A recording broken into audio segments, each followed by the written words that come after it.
नमस्कार, मैं हूं ऋषिकेश कुमार। 3 महीने के बाद बिहार में विधानसभा चुनाव की तारीखों का ऐलान होगा और उसके ठीक पहले प्रधानमंत्री नरेंद्र मोदी ताबड़तोड़ 4 महीने में 4 रैलियों को संबोधित कर चुके। अपने विदेशी दौरे के बाद सीधे प्रधानमंत्री नरेंद्र मोदी बिहार की क्रांतिकारी धरती सीवान पहुंचे और सीवान के राजनीतिक मंच से उन्होंने आने वाले विधानसभा चुनाव में क्या मुद्दे होंगे उसकी एक राजनीतिक लकीर या एक राजनीतिक संकेत देने की कोशिश की गई। आप रैली से आ रहे हो, क्या नाम है? मेरा बुलेट सिंह हैं? Bullet Singh. Bullet Singh? Yeah. अरे वाह, कौन नाम रखा बुलेट सिंह? मेरे घर के लोग ही रखे हैं। कागज पर ही बुलेट सिंह है? हाँ, कागज पर ऑफिशियली सब कुछ सब जगह वही है। और क्या करते हो आप? मैं भी पटना विश्वविद्यालय के छात्र हूँ। कौन सी क्लास में? मैं अभी हाल ही में फर्स्ट ईयर में ग्रेजुएशन में BN कॉलेज पटना से। BN कॉलेज पर? जी, जी। इधर के रहने वाले हो? हाँ, 109 दौरान विधानसभा से। तो गए थे रैली में? जी जी। बीजेपी के कार्यकर्ता हो या अभी ऐसे ही स्टूडेंट? नहीं, स्टूडेंट पॉलिटिक्स में ही बीजेपी के साथ। ABP से? जी जी, ABVP। अच्छा, ABP से। तो मोदी जी आए, सीवान के लिए कुछ मिला? सिवान के लिए तो बहुत सारा कार्य उन्होंने बोला करने के लिए, जैसे बैटरी से रिलेटेड या सीवेज ट्रीटमेंट और गंगा का भी जो प्रोग्राम हुआ, बस हो जाए तब तो जाने। क्योंकि यहाँ पे जैसे देखा गया है, नेता शोषण करते हैं लोगों का, पब्लिक का शोषण करते हैं और जो सुविधाएं होती है वो ज़मीनी स्तर पर पहुँच नहीं पाती है। अच्छा, जब चुनाव होगा 3 महीने के बाद, जी। वोटर हो? हाँ, वोटर इस बार जुड़ा हुआ है ना। फर्स्ट टाइम वोटिंग जी दोगे? जी हाँ? जी। तो ये इधर जो वोट का आधार है जी। वो जात पात है या विकास है या लोकल समीकरण? देखिए, पर जो आप लोग पढ़ने लिखने वाले लोग हैं उनके लिए तो विकास है, और ऐसा नहीं है कि अब पढ़ने लिखने वाले उसको आप जात पात के नाम पर आप बेच सकते हैं। लेकिन जो पुराने सोच के जो लोग हैं वो अभी भी जात पात पे हैं, तो मुझे लगता है कि अपने धारणा को चेंज करने की ज़रूरत है। आप रोजगार पर वोट दोगे, शिक्षा पर दोगे, क्या आधार है आपका? मेरा वोट देने का पहला आधार ही शिक्षा है, क्योंकि अगर समाज का सारा वर्ग शिक्षित होगा कि जो छुआछूत जात पात है ये सब। शिक्षा में काम कैसा हुआ है? शिक्षा में काम अभी तक तो बहुत अच्छा हुआ है, जैसे BPSC के माध्यम से जो शिक्षकों को जोड़ा जा रहा है। सारा तो लोग प्रदर्शन कर रहा है यार। नहीं, मतलब मेरे हिसाब से BPSC 6029 जनता पार्टी के हमारे सक्रिय नेता है या कार्यकर्ता? नहीं कार्यकर्ता है। और अभी हम अपने जो है सोनपुर नगर के मंडल थी वहाँ के कार्यालय मंत्री भी है। अभी जैसे BPSC के माध्यम से अभी भाई साहब ने कहा कि BPSC के माध्यम से बड़ी सारी योजना, लगभग जैसे BPSC 6029 लाइब्रेरियन का है, फिर SSC के माध्यम से 6028 है इनकी जो है अभी नोटिफिकेशन आ गई है। अगले महीने से जो है वैकेंसी का जो है एप्लीकेशन ऑन हो जाएगी, सब लोग फॉर्म डालेंगे। सरकार हमारी योजना ला रही है रोजगार में, विकास में। जैसे आज जो है 5 रोजगार में तो सबसे ज़्यादा बड़ा बड़ा पोस्टर देख रहे हैं, पटना से लेके यहाँ तक चल के आए हैं, तो कि रोजगार को लेकर सबसे ज़्यादा सवाल लोग उठा रहे हैं। अच्छा, एक बात बताइए, छोड़िए रोजगार और वो, इस सीवान में जब हम आए तो यहाँ के आपके बहुत सारे नेता कार्यकर्ताओं ने कहा कि पूछिए जो BJP के कार्यकर्ता या नेता हैं कि यहाँ 2 सीवान की पहचान 2 चीज़ों से जानी जाती थी। साबुद्दीन की बात नहीं मैं कर रहा हूँ, समझ गए कि एक चीनी मिल और दूसरा सूत मिल। चीनी मिल में कहा कि 20 साल से आप यहाँ NDA का शासनकाल है, 11 साल से केंद्र में BJP की सरकार है, तो उस चीनी मिल को लेकर के चाहे राज्य सरकार हो या केंद्र सरकार हो, उनका रुख क्यों साफ नहीं है? क्योंकि एक वक्त था कि इधर लोग कहते हैं कि जिनके पास 20 बीघे की अब धान की खेती कर रहे हैं, वो पहले 10 बीघे में गन्ने की खेती करते थे और वो मुनाफेदार उनकी खेती होती थी। दूसरा बोला कि सूत यहाँ की पहचान थी, सूत मिल, उसको लोगों ने बिल्डिंग भी तोड़ दिया, उस पर इंजीनियरिंग कॉलेज बना दिया। तो उद्योग के मामले में बिहार अन्य राज्यों अभी आप आज से मेरे भाई साहब, आपकी तो आप पत्रकारिता विभाग से और हमसे ज़्यादा आपकी टेक्नोलॉजी तेज है चीज़ों के।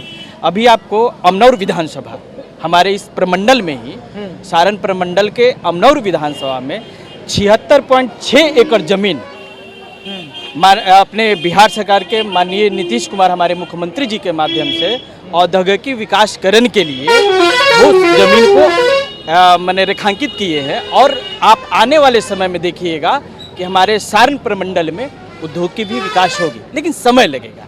अब जैसे हम युवा हैं, साल काफ़ी नहीं है। नहीं, अभी हम युवा हैं, अभी हमारी उम्र 33 है, सपोज करिए 33 है।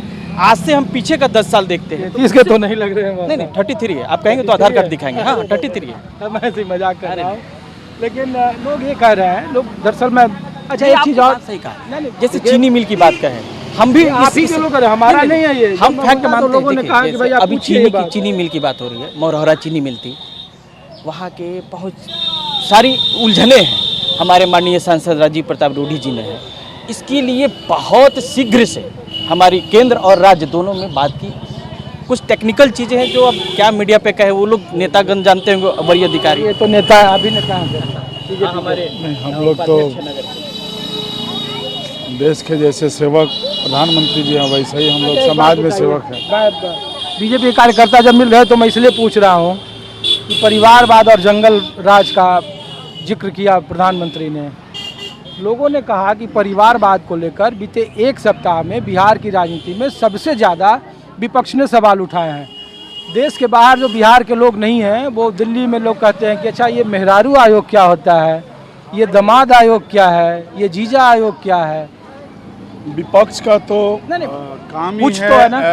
ऐसी संवाद को जनता के बीच रखना, लोगों को बरगलाना, क्योंकि पिछले 30-40 सालों से जो बिहार ने देखा है, जिन लोगों ने इस बिहार को सींचा है और आज की धरातल पे सच्चाई क्या है, इसका मुख्य रूप से अगर देखा जाए तो घर घर योजनाएं पहुंच रही हैं, धरातल पे पहुंच रही हैं, रोड, सड़क, पानी, नल, जल। परिवारवाद वाला जो लोग पूछ रहे हैं उस पर आप लोग जहाँ तक जो आयोग योग्यता परिवारवाद से कहीं समानांतर नहीं है। जिस परिवारवाद की बात होती है कि मेरा बाप राजा था तो मैं ही राजा बनूंगा, मेरा बेटा भी राजा बनेगा, उस परिवारवाद में, और एक योग्यता रखने वाले पिता का पुत्र अगर अपनी योग्यता के अनुसार उसको कुछ क्षमता मिलती है तो उसको परिवारवाद ये जो आयोग के जो सदस्य की नियुक्ति हुई, सीताराम मांझी के दामाद, चिराग पासवान के बहनोई,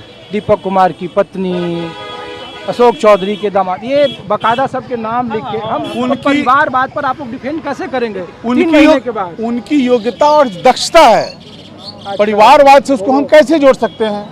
अगर आप बात कर रहे हैं कुणाल जी की, जैसे समधी की बात किया उन्होंने अपने दामाद, हम नहीं करें भैया, ये विपक्ष हमारा नहीं है कुछ। तो विपक्ष का काम ही वही कहना है, उनके पास इसके अलावा कोई मुद्दा ही नहीं है। तो आखिर मांगने जाएंगे तो लोग तो समाज के बोलेंगे ना। सारे जनमानस को पता है कि कुणाल जी कौन थे, कुणाल जी ने इस राज्य के लिए क्या किया है, उनके बेटा ने क्या किया है। और मैं तो बोलता हूं कि जो उनकी शक्तियां हैं, समृद्धता अगर बिहार के लिए, वैसे अगर हमको परिवारवाद करने वाले लोग आए तो मैं तो चाहता हूं ऐसे परिवारवाद हमारा पूरा बिहार हो। चलिए ठीक है। राजनीतिक दुल्हा कौन होंगे चुनाव में एनडीए के? वही हमारे नीतीश कुमार जी, हमारे नीतीश कुमार होंगे। देखिए अभी पुराने चावल का पंथ हमेशा अच्छा होता है। हमारे बिहार में एक कहावत है और उसी को चरितार्थ किया जाएगा।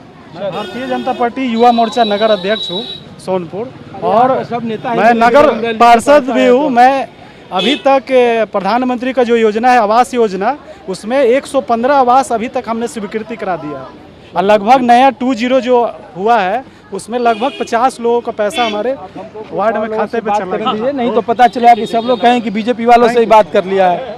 सहयोगी संजय सिंह के साथ ऋषिकेश कुमार को दीजिए इजाजत। आप देखते रहिए News 24।